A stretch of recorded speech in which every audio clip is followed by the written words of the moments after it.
നമസ്കാരം. മാർച്ച് മാസത്തിലെ പ്രധാന ഗ്രഹമാറ്റങ്ങളിൽ ശുക്രന്റെ നക്ഷത്രമാറ്റവും ഉൾപ്പെടുന്നു.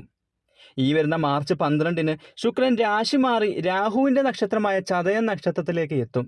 ഈ മാറ്റം ഭൂമിയിലെ സകല ചരാചരങ്ങളിലും ചെറിയ രീതിയിലുള്ള സ്വാധീനം സൃഷ്ടിക്കുക തന്നെ ചെയ്യും എന്നുള്ളതിൽ സംശയമില്ല. ചില നക്ഷത്രക്കാർക്ക് ഈ ഒരു രാശിമാറ്റത്തിന്റെ ഗുണങ്ങൾ വ്യക്തമായി അവരുടെ നിത്യജീവിതത്തിൽ അനുഭവിക്കാൻ സാധിക്കും. ഈ രാശിമാറ്റത്തിലെ വലിയൊരു പ്രത്യേകത എന്ന് പറഞ്ഞാൽ രാഹുവും ശുക്രനും മിത്രഭാവത്തിലുള്ള ഗ്രഹങ്ങളായതുകൊണ്ട് ഈ മാറ്റം വലിയ ദോഷങ്ങളൊന്നും ഒരു നക്ഷത്രക്കാരുടെ ജീവിതത്തിലും സൃഷ്ടിക്കില്ല എന്നുള്ളത് തന്നെയാണ്. നേരെ മറിച്ച് ചില നക്ഷത്രക്കാരുടെ ജീവിതത്തിൽ ദാമ്പത്യ ജീവിതത്തിലും കുടുംബ ജീവിതത്തിലും നേരിടുന്ന ബുദ്ധിമുട്ടുകൾ മാറ്റുമെന്നുള്ളതിൽ സംശയമില്ല.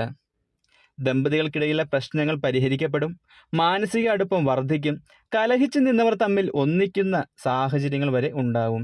പ്രണയിക്കുന്നവർക്ക് ഗുണകരമാണ്. കുടുംബത്തിൽ സന്തോഷവും സമാധാനവും വന്നുചേരും. ഇത് കുടുംബ ജീവിതത്തിൽ അപ്രതീക്ഷിത വഴിത്തിരിവിന് കാരണമാവുക തന്നെ ചെയ്യും. അത്രയധികം നേട്ടങ്ങളാണ് മാർച്ച് 12 മുതൽ നിങ്ങളുടെ കുടുംബ ജീവിതത്തിൽ നടക്കാൻ പോകുന്നത്. എല്ലാവരും ശിവപാർവതി നമ എന്നൊന്ന് കമൻറ്റ് ചെയ്യണേ.